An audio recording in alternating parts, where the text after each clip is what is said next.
when they see your signs up, it's very hard for people to not just go with the person that's already got a proven track record of succeeding in the same neighborhood. It's just safer, and you become the safe choice.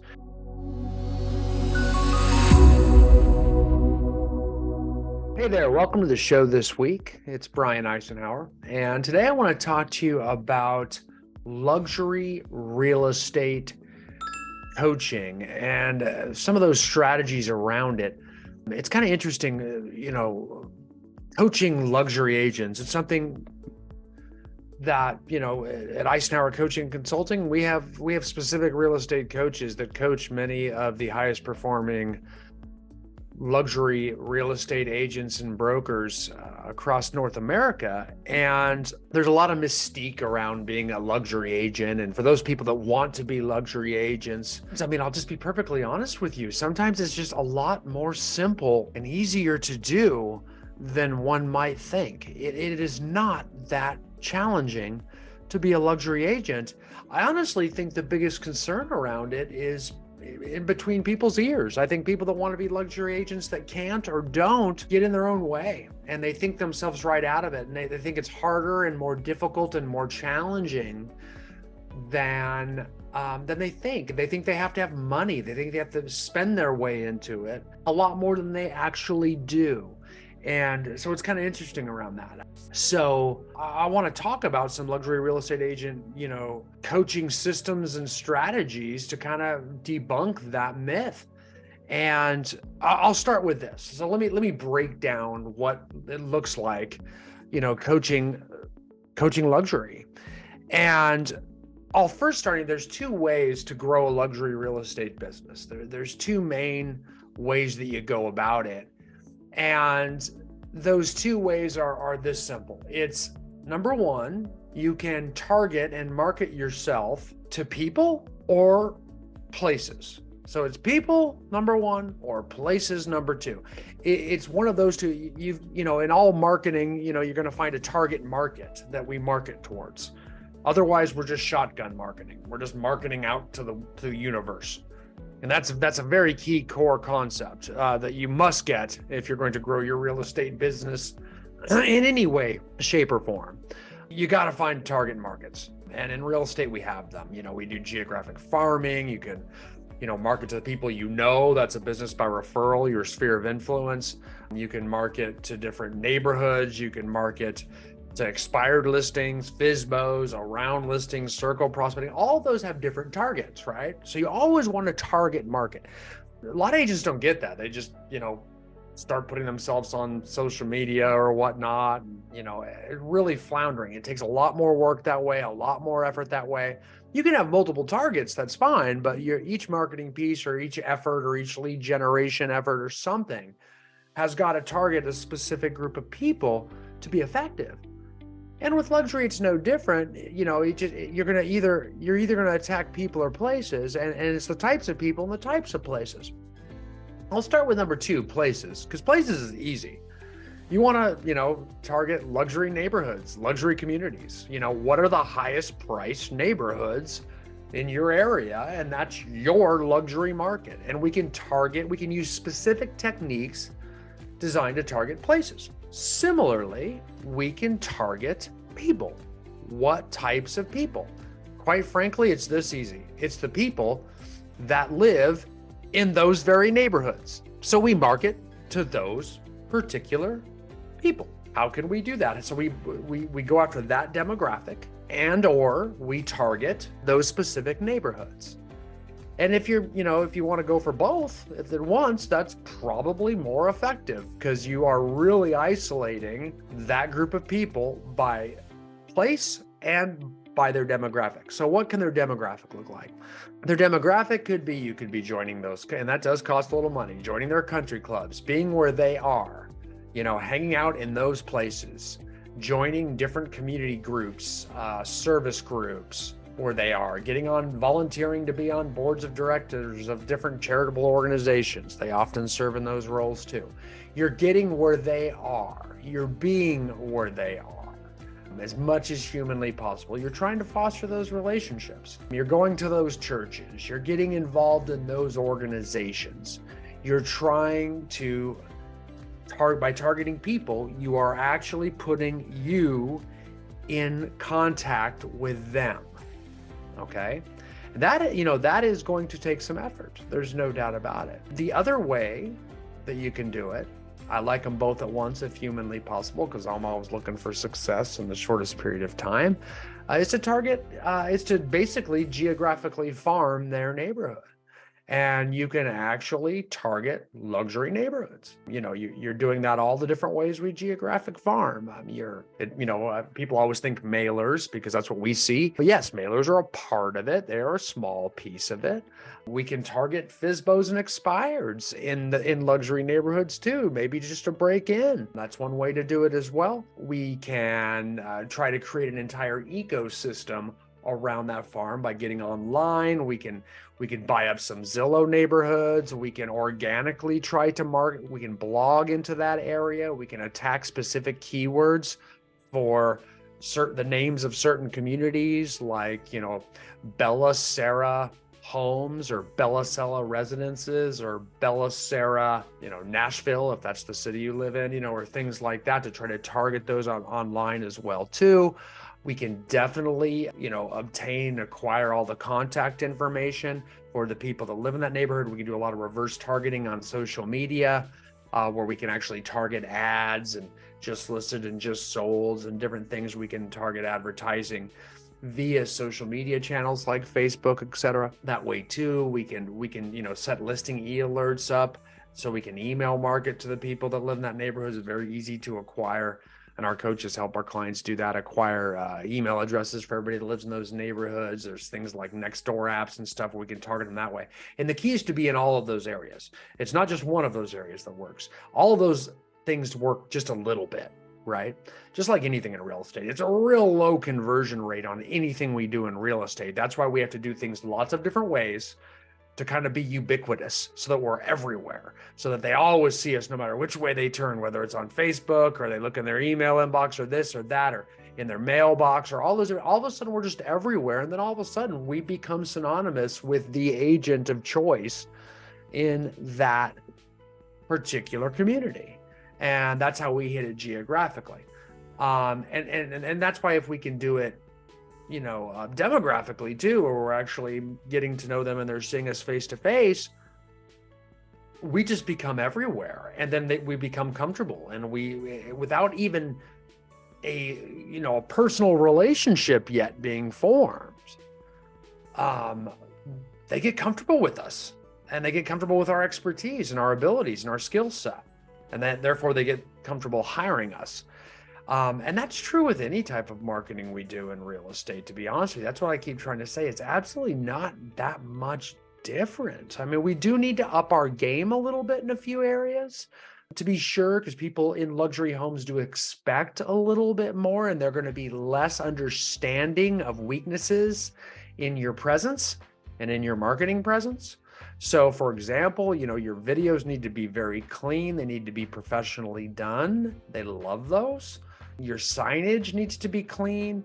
That's why I really do think, now this is where it starts to cost money, but you got to work hard yourself. But if you don't, this is where agents that have some sort of administrative assistant dedicated to them, not just a transaction coordinator, some administrative staff member that works for them, that handles some of that marketing, can do a lot more and can make things look better. If you are not at a level in your production where you can afford that person, then you're just going to have to up your own game, and it's going to take some work. You're going to have to roll up your sleeves and learn how to use canva.com to make all your graphic designs look very, very clean. I know that I'm familiar with Canva, and I've been on there, and I can't really make my stuff look clean enough. I have no graphic design ability whatsoever to begin with. So I can't make invitations to like my kid's soccer party look good. And quite frankly, my wife really can't either. That's just not our strength. So I would need an admin if I were selling real estate. I'd need someone with a little bit of marketing skill. And that's how you kind of test them, is can you do a good invitation to like a birthday party or a baby shower or something like that? And it's got to look real clean. And when I mean clean, modern, not a lot going on, crisp. The other thing I would do is I would definitely follow on social media channels like Instagram, Facebook, etc. Follow some really high-end luxury marketers. And if you don't have one in your area that does a good job, go to some of the larger cities like the Manhattans and the Orange counties, West Los Angeles, the Bay Area, real expensive parts of the country, and really try to look for those agents online that do a really good job with their marketing, and then follow them. And we call that cyber stalking. I mean, don't do anything illegal, but just watch their stuff. And, you can kind of copy it and try to make it look like that. That's, they do, none of them do anything like that outrageously different from one another. They just all have what I would call very clean, luxurious marketing. If you find enough of those to watch, then it's easy to have your assistant watch too, or your marketing person follow them, and really just copy the look, because it's working in their market. It'll certainly work in yours. So that's a real great way to kind of model your branding and your presence. That way that game is upped quite a bit. I do think, there's a lot we can do. I said, make it look better. That's one way. The other way is do a lot more of it. And that's why I really like having someone dedicated to this for you. It does a lot for you. And our coaches help, our luxury clients make these hires and train these hires and get them up and running, because they don't have to be luxurious assistants themselves. They really don't. Because like I said, we can just follow and pretend. We can mimic people that are already doing a good job of it. That's the neat thing about marketing. It's kind of out there in the public arena. So, I mean, it's not protected. Their style or the way they present themselves is in no way like copyrighted to them. It's stuff that you can they should be flattered, because imitation is the best form of, flattery, right? And that's what you do. You just kind of imitate them and pick up what they're putting down. So, but there's a lot more you can do too. I mean, you'll see luxury agents provide a lot higher value demographically as well too. Not only are you, doing what they do and liking what they like and being in their areas, when you start working with them, from listing to contract to close, and even following up afterwards, we're doing a lot more. We're upping the game, and we have a thing that we coach on called defining moments, where, we're giving a lot all the way through, not just to keep this one client, but for the hope that they'll continue to use us in the future, but even more importantly, so they'll say good things about us to their friends that they rub elbows with at the yacht club or the golf course or whatnot, or they refer their neighbors to us, or their friends, because remember, they tend to live together and they have the same courses of friends. So you really want to go over the top to make that outlandishly awesome impression on people. So we do that at different defining moments through the transaction. It could be when you first meet them in a listing appointment, could be when someone introduces us to them, the listing agreement, maybe when that's signed, when you're doing the photo shoot of their houses, when their listing first goes live on MLS, when you have a broker preview or all the agents preview the house. Could be when you first, get offer and acceptance and you open up the title process with a title company, when you remove contingencies, or at closing. Those are all defining moments, and there are kind of causes for celebration at each one of those moments. Could be after a successful open house, things like that. At all those different, parts along the way, we're trying to give something of value, something tangible, just to kind of set us apart from their previous experiences with other agents, Like when you take, at the closing, you might give them like a photo book that you can easily get for relatively cheap on Shutterfly or Chatbooks or some online app, whatever your favorite one is. There's tons of them, where you just give them all the photos of their house together in a hardbound book, that don't cost much money, and they come pretty quick with those things. And you just give it to them so that they have a keepsake of a home they just sold. It's real simple. That's one little gift like you might give at closing. But a lot of people do closing gifts. I'm not just talking about that. It could be like, when you do the photo shoot of the house, you give them a couple really nice decorative candles that they can put up to make the house smell good during showings, because you're about to go live on the market, things like that. When you sign a listing agreement, you might give them a real nice pin, like a $20 pin with your branding on it or something like that, when they first sign the listing agreement with you, and it might be something keep around or give it to them with an open house guest book or something like that. One of the things I know that a lot of our clients do is, at the very first appointment you meet with them, or the listing appointment, before they've agreed to sign with you, or a buyer consultation or something, they give them a book, and the book is that Ritz-Carlton gold standard book, and they have like an agent branded bookmark in there. So you have a bookmark that you put in the book, and it's just a book on the Ritz-Carlton gold standard, and it talks, and you can kind of give it to them and say, hey, this is our mission statement. I mean, we give you a lot. We try to go beyond and above like Ritz-Carlton does. So we try to hold my real estate team or my real estate business to that Ritz-Carlton gold standard. And at the end, we hope to get a 5-star review from you, and we're going to do everything we can to get that 5-star review on Google or Zillow or what have you, or so you're kind of establishing that up front and letting them know that I am a gold standard, and so much so I'm going to give you this book on it. And if you get time to read it, you can kind of hold me to the same standard they do in the book. Very few people will read it, and if they do, good for you. I mean, they'll be impressed by that, right? So all along, at these different points, these different defining moments along the way, we could be giving them champagne when we get offer and acceptance, and we go to the title company to open up the escrow. We'd give them champagne or wine or something like that. When contingencies are removed and we're clear to close, all that, we might give them a gift basket. Who knows?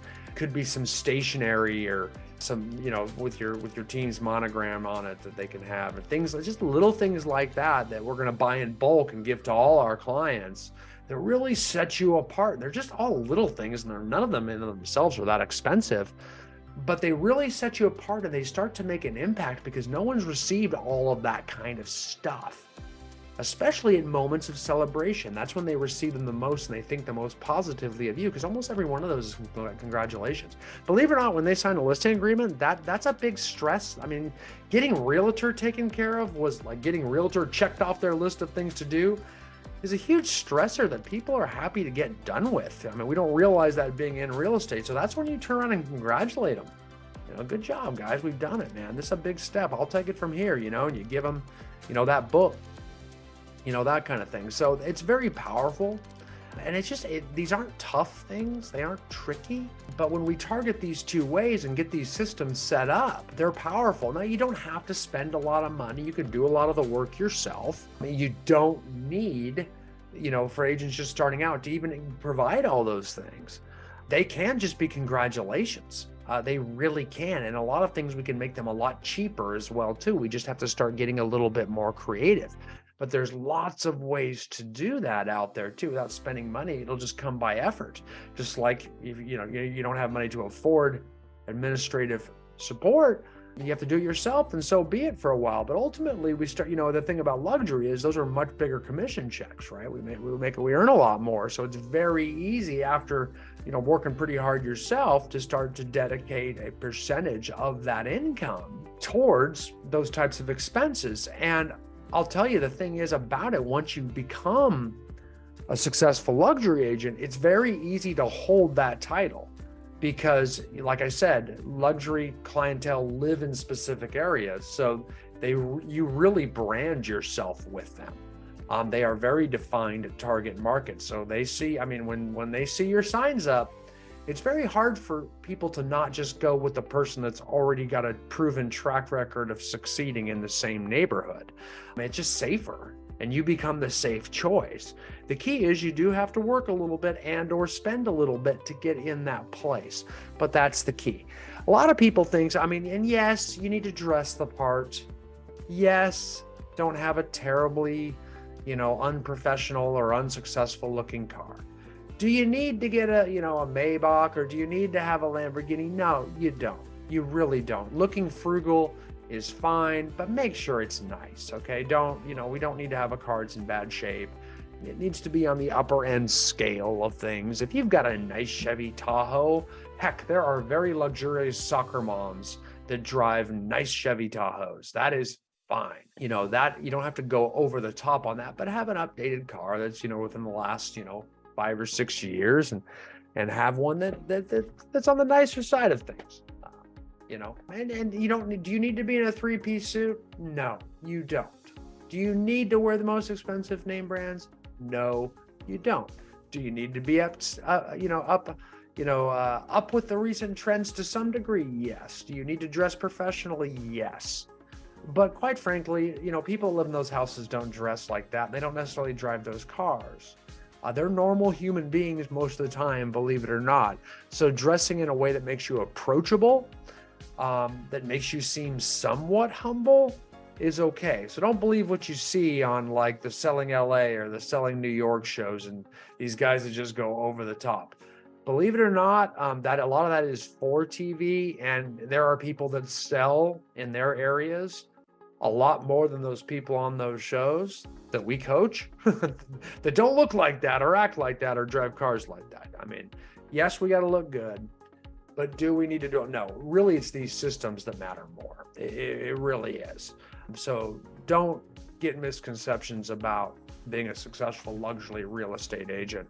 Make sure you get a coach, guys. That's real important. Get a coach, get someone to help you get these systems set up and these things in place that I've talked about. That's what I recommend. So you don't go down a lot of, bad bunny trails and spend a lot of money that you justify yourself for buying ridiculous cars and suits and things like that. Because that's not going to bring business. That's not going to make, business jump into your CRM or anything. Get a coach, get someone who knows how to be there before, that's got a proven success record on that. Okay. All right, guys, I hope that helps for this week. Luxury real estate coaching strategies. Okay. See you next time, guys.